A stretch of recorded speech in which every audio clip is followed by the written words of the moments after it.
Sa bawat sulok ng Pilipinas may mga kwentong kinatatakutan, mga lihim na bumabalot sa madidilim na gabi, kung saan ang hangin ay tila may binubulong na kababalaghan. Isa na rito ang alamat ng manananggal, isang nilalang na kayang paghiwalayin ang katawan at lumipad sa himpapawid upang maghanap ng biktima. Ngunit paano kung ang isang baryo ay may bantay na manananggal, isang nilalang na hindi basta umaatake, kundi nagmamatiyag lamang? May isang lugar sa probinsya, malayo sa ingay ng syudad, kung saan may isang nyugan na halos walang gustong puntahan sa dapit hapon.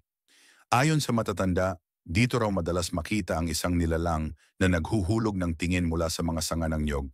Tahimik lang, pero alam mong may binabantayan.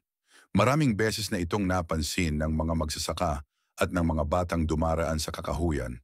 Ang iba sinasabing naririnig ang tunog ng malalaking pakpak sa dilim, habang ang ilan ay nakakaramdam ng malamig na hangin kahit tirik ang araw. Isa sa mga nakasaksi rito ay si Mang Nestor, isang veteranong magsasaka na halos buong buhay ay sa bukid na nagtrabaho. Matapang siyang tao, hindi madaling matakot. Pero isang gabi nang magpaiwan siya sa nyugan upang tapusin ang ilang gawain, may kakaiba siyang naranasan. Habang abala siya sa pag-aayos ng mga bunto ng niyog, biglang tumahimik ang paligid. Wala ni isang kuliglig o huni ng ibon.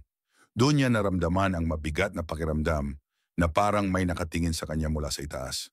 Dahan-dahan siyang napatingala. Sa isang mataas na puno, may isang anino na hindi niya maaninag ng buo. Hindi ito tao, masyadong malaki, masyadong kakaiba ang hugis. Hindi ito gumagalaw, pero alam niyang nakatingin ito sa kanya. Gusto niyang tumakbo pero hindi niya magawa. Parang may pumipigil sa kanya, takot man o kung anumang misteryosong puwersa. Sa isang iglap may marahang kaluskos mula sa itaas. Akala niya ay iihip lang ang hangin, pero sa halip isang malamig na boses ang narinig niya, pabulong at hindi malinaw. Napapikit siya sa takot, pero nang muli siyang dumilat, wala na ang anino sa puno. Nawala ito na parang usok sa hangin. Simula noon, mas naging maingat ang mga tao sa baryo. Hindi nila alam kung ang nilalang na iyon ay isang tunay na panganib o isang tahimik na bantay lamang. Pero isang bagay ang malinaw, hindi ito ordinaryong kwento ng aswang. At ngayon, ibabahagi ko sa inyo ang buong kwento ng bantay na manananggal sa iniiwasang niyugan. Ang tunay na kaganapan sa lugar na hanggang ngayon ay iniiwasan ng maraming tao. Ano nga ba ang lihim ng nilalang na ito? Bakit tila hindi ito nangangahas umatake pero hindi rin umaalis? Tunghayan ang buong kwento at kayo na ang humusga.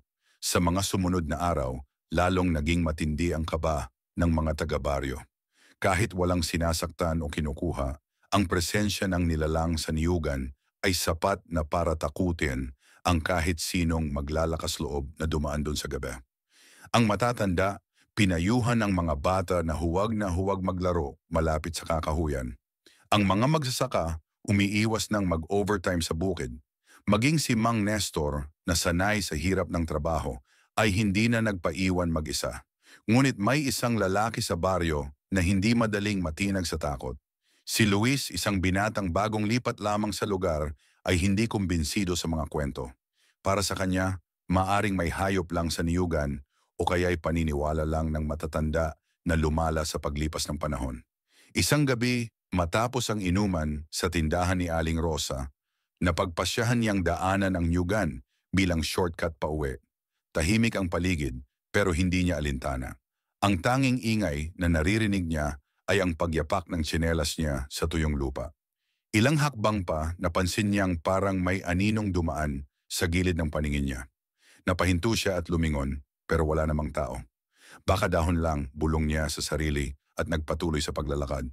Ngunit habang papalapit siya sa pinakagitna ng nyugan, biglang humangin ng malamig, hindi pangkaraniwan para sa gabing iyon. Kasabay nito, narinig niya ang tila mahihinang kaluskos mula sa itaas. Napatingala siya. Sa taas ng isang matandang puno ng nyog, may anino siyang naaninag. Hindi niya maaninag ng maayos, pero para itong nakasabit sa mga sanga. Hindi gumagalaw, pero malinaw na naroon. Hindi agad kumilos si Luis. Hindi siya sigurado kung pagod lang siya at namamalikmata o totoo nga ang sinasabi ng mga taga-baryo. Tahimik niyang pinagmasdan ang nilalang, pilit inaalam kung ano iyon. Pero bago pa siya makasiguro, may narinig siyang kakaibang tunog. Isang mahinang buntong hininga, malapit lang sa kanya. Biglang kumabog ang dibdib niya. Pakiramdam niya, may kung anong bagay ang nakatayo sa likod niya, hindi lang niya nakikita. Dahan-dahan siyang lumingon, pero wala siyang inabutan. Nang muli siyang tumingin sa puno, wala na ang anino. Sa puntong iyon, bumilis ang lakad niya. Pakiramdam niya, may mga matang nakatingin sa kanya, nagmamatsyag sa bawat kilos niya. Hindi siya tumakbo, pero ramdam niya ang kaba sa dibdib, parang may humihigpit na aninong sumusunod sa kanya. Pagkarating niya sa bahay, hindi na siya lumingon pa. Naisip niya, baka totoo nga ang sinasabi ng matatanda. At kung totoo nga, ano ang binabantayan ng nilalang na yon sa niyugan? Kinabukasan, hindi mapakali si Luis. Paulit-ulit niyang iniisip ang nakita niya sa niyugan, ang malamig na hanging dumaan sa kanya, at ang pakiramdam na may kung anong nakamasid sa dilim. Gusto niyang sabihin sa iba, pero natatakot siyang pagtawanan lang, lalo na't ipinagmamalaki niyang hindi siya basta naniniwala sa mga kwento ng kababalaghan. Kaya sa halip, nagdesisyon siyang bumalik sa niyugan sa araw na ito habang maliwanag pa. Kasama niya si Mang Nestor na nang marinig ang kanyang karanasan ay napabuntong hininga lamang. Hindi lang ikaw ang may nakakita, Hijo. Sabi nito habang tinuturo ang isang lumang puno ng niyog na may malaking uka sa katawan. Diyan madalas makita ang anino, pero hindi pa yan umatake kahit kailan. Bantay lang siya. Bantay ng ano? Tanong ni Luis, pilit inuunawa ang ibig sabihin ng matanda. Tahimik na naglakad si Mang Nestor papalapit sa puno. Hinaplos niya ang magaspang na balat nito, tila may hinahanap. Matagal na to rito, mas matanda pa sa mga ninuno natin. Noon daw may isang babae na nagtatago rito. Buntis siya, pero hinahanap siya ng mga tao dahil pinagbintangan siyang aswang. Sabi nila, dito siya huling nakita at mula noon may anino nang nagbabantay sa niyugan. Biglang bumigat ang pakiramdam ni Luis. Kung totoo ang kwento, sino o ano ang nilalang na iyon? Isa ba itong kaluluwa na hindi matahimik? O isang nilalang na hindi nila dapat gambalain? Sa di kalayuan, may narinig silang mahihinang kaluskos. Napatingin sila pareho. May isang anino sa pagitan ng mga puno. Hindi gumagalaw, pero alam nilang hindi sila nag-iisa. Muling bumalot ang katahimikan sa paligid. Ang mga dahon ng niyog ay unti-unting gumalaw sa ihip ng malamig na hangin. Si Luis at Mang Nestor ay hindi kumilos, nakikiramdam. Alam nilang hindi lang ito basta aninong dulot ng liwanag ng araw, may isang presensya sa kanilang harapan. Si Luis ay marahang umatras, pero si Mang Nestor ay nanatili sa kinatatayuan niya. Huwag kang gumawa ng biglaang galaw, mahina niyang bulong. Hindi siya basta umaatake, pero hindi rin natin alam kung ano ang maaaring gawin niya. Sa pagitan ng mga punong niyog, unti-unting lumilinaw ang hugis ng anino. Mula sa malayo, mistulang isang babaeng nakatayo, payat ang katawan, mahaba ang buhok, at tila nakatingin sa kanila. Hindi ito gumagalaw, pero may kakaibang puwersa sa presensyang nararamdaman nila.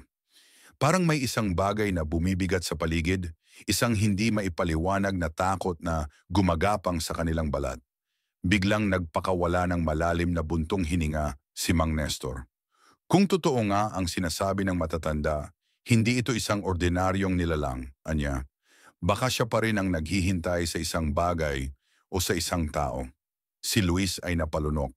Pero bakit ngayon lang ako may naramdaman? Tanong niya. Dumaan na ako dito dati, pero ngayon lang parang may gusto siyang iparamdam sa akin. Bago pa makasagot si Mang Nestor, biglang lumakas ang hangin. Ang mga sanga ng niyog ay nagsipag-ugong at ang anino sa harapan nila ay tila kumilos. Hindi mabilis, pero sapat para magdulot ng kilabot. Maya-maya pa, isang boses ang narinig nila, hindi sigaw, hindi boses ng tao. Isang mahinang panaghoy tila nagmumula sa anino mismo. Ang mahina ngunit nakakakilabot na panaghoy ay tila lumulutang sa hangin, bumabalot sa buong niyugan. Si Luis at Mang Nestor ay nanatiling nakatayo, parehong hindi makagalaw. Parang ang mismong lupa sa ilalim nila ay nagiba, lumamig, bumigat, naging dayuhan sa kanila. Hindi nila makita ang pinagmulan ng boses, pero alam nilang may isang bagay na nagmamasid, mas malapit kaysa kanina. Dahan-dahang lumingon si Luis sa paligid, Pilit inaaninag kung may ibang tao sa kakahuyan. Ngunit bukod sa hugis ng anino sa di kalayuan, wala siyang nakikita. Walang ibang naririnig kundi ang panaghoy na tila sumasabay sa paggalaw ng hangin. Biglang napaatras si Mang Nestor. Luis, mahina ang kanyang boses pero ramdam ang kaba. Hindi lang siya, may iba pang narito. Hindi agad naunawaan ni Luis ang ibig sabihin nito. Pero bago pa siya makapagtanong, isang bagay ang nangyari. Ang anino sa harapan nila ay unti-unting lumapit. Hindi ito gumagalaw ng normal, hindi lumalakad, hindi lumulutang. Parang dahan-dahan itong bumabakat sa hangin, parang lumalabas mula sa isang mundong hindi nila nakikita. Si Luis ay napaatras ng bahagya, pero hindi niya maiwasang titigan ang nilalang. Mas malinaw na niya itong nakikita ngayon. Isang hugis ng babae, mahaba ang buhok, ngunit ang mukha nito ay nananatiling natatakpan ng dilim. Ngunit may isang bagay na mas kinilabutan siya, sa likod ng nilalang may iba pang aninong gumagalaw. Hindi lang isa, hindi lang dalawa, may iba pang presensya sa paligid nila. Umalis na tayo, mahina ngunit mariing bulong ni Mang Nestor.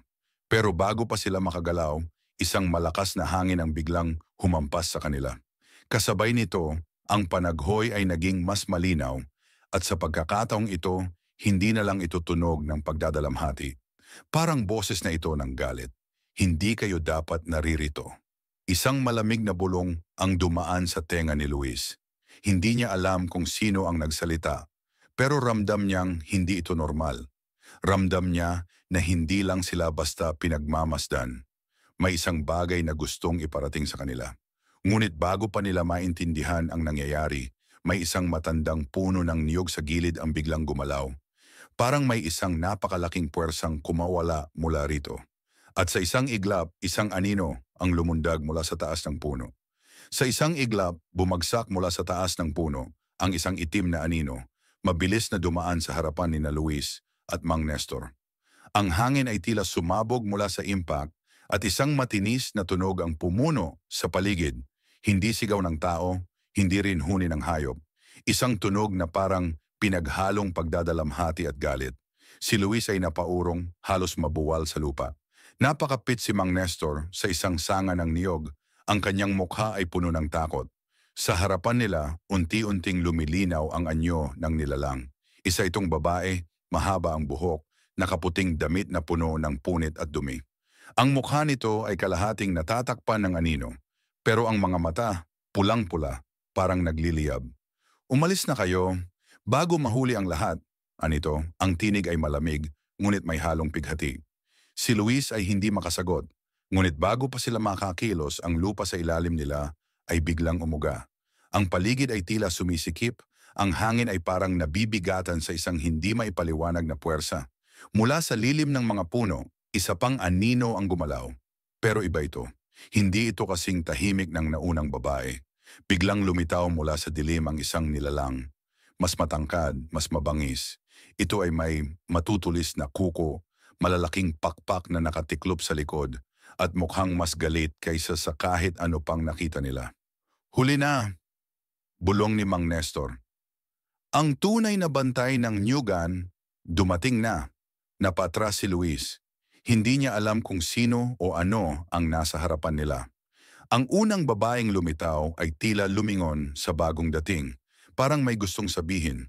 Ngunit bago pa man sila makapagtalo, ang malaking nilalang ay biglang lumipad pataas, dumagundong ang lupa sa kanyang paggalaw. Si Luis ay napapikit sa takot. Ngunit sa halip na atakihin sila, ang nilalang ay humarap sa babae, parang siya ang totoong kalaban.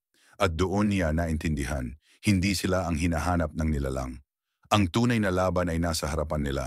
At sa isang iglap, ang dalawang nilalang ay nagbanggaan sa ere. At sa pagitan ng kanilang banggaan, isang matinis na sigaw ang pumuno sa buong Nyugan. Sa isang iglap, nagbanggaan ang dalawang nilalang sa ere. Malakas ang tunog ng pagkalabog, parang isang malakas na bagyong bumagsak sa Nyugan. Lumipad ang mga tuyong dahon at ang lupa ay umuga sa bigat ng kanilang sagupaan. Si Luis at Mang Nestor ay napayuko, halos hindi makahinga sa bigat ng enerhiyang bumalot sa paligid. Ang babaeng may mahabang buhok ay naglabas ng isang malakas na alingawngaw ng panaghoy. Parang hindi niya ginusto ang labanang ito, pero wala siyang pagpipilian. Sa kabila ng takot, napansin ni Luis na hindi ito lumalaban ng buo. Parang hindi niya nais sakta ng nilalang na kaharap niya. Ang mas malaking nilalang, ang bantay ng niyugan, ay umungol ng malakas. Hindi ito isang ordinaryong halimaw, parang isang matandang espiritong may misyon, may dahilan kung bakit ito narito. Napakapit si Luis sa braso ni Mang Nestor. Ano talaga ang nangyayari? Bulong niya, hindi na alintana kung may makakarinig. Si Mang Nestor ay hindi sumagot, pero sa kanyang mga mata may halong lungkot at pag-unawa. Siguro hindi natin kailangang malaman ang lahat, sagot niya sa mahina ngunit matatag na tinig. Sa huling sagupaan, isang malakas na bugso ng hangin ang bumalot sa buong nyugan. Ang babae ay napaatras at ang malaking nilalang ay tila lumulutang sa eri. Ang mga pakpak nito ay lumalawak. Ngunit sa halip na isang marahas na pagtatapos, isang kakaibang katahimikan ang bumalot sa kanilang paligid. Ang babae ay tumingin sa nilalang at sa unang pagkakataon may lungkot sa kanyang mukha. Biglang humupa ang hangin. Ang anino ng babae ay unti-unting naglaho, mistulang tinangay ng liwanag ng buwan. Kasabay nito ang bantay ng niyugan ay bumalik sa lilim ng mga puno, tila bumalik sa pagiging anino, naglaho ng walang tunog. Si Luis at Mang Nestor ay naiwan sa gitna ng katahimikan, parehong hindi makapaniwala sa kanilang nasaksihan. Walang naiwan na bakas, walang palatandaan kung totoo nga ba ang nangyari. Pero nang lumingon si Luis sa matandang puno ng niyog, pakiramdam niya ay may isang matang nakatingin pa rin sa kanila. Hindi upang manakot kundi upang magbantay. Kinabukasan, bumalik sa normal ang baryo. Walang nagsalita tungkol sa nangyari, walang nagtangkang ipaliwanag. Pero si Luis sa tuwing dadaan sa niyugan ay hindi na nakaramdam ng takot dahil alam niyang may isang bantay na hindi kailanman aalis.